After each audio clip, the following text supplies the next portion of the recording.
Today, we're going to be talking about how the goal isn't to make it perfect. So, as I was starting to come up with an idea to record this podcast, my brain started telling me like that idea isn't good enough, or the way that you're going to explain this idea isn't good enough. And so I really sat with like, okay, what is my brain defining as good enough? And my brain says, well, good enough means I have to say it really clearly. I have to say it in the best way possible. It has to make a lot of sense. It has to have really great examples. Like it really just has to be perfect for me to use that idea, or I need to come up with a more perfect idea.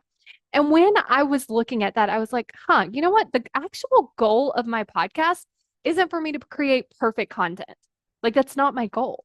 The goal is I want to be able to help you take more action toward your goals. And that doesn't require me to have perfect examples, perfect content, perfect podcast episodes. What it requires is for me to share with you the thing that can help you right now. And so, what I want you to think about for you, is there a place where you feel like you're waiting for it to be perfect, or you're trying to get it perfect before you put it out there? And I want you to ask yourself, what is the goal of this?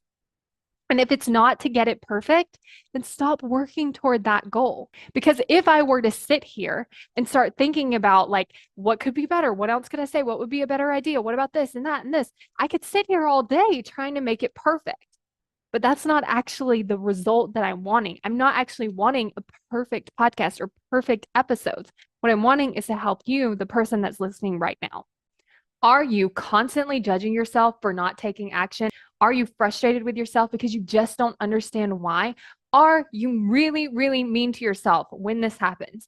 I find that when we actually understand why are we showing up this way? Why is our brain working against us? When we can actually understand that, it's so much easier to have more compassion for ourselves because we understand why it's happening instead of just being like frustrated that it's happening. So if you want to have more compassion with yourself because you actually understand what's happening, then go to successbykayla.com to sign up for my free video, Why You Aren't Taking Action. successbykayla.com to get instant access now.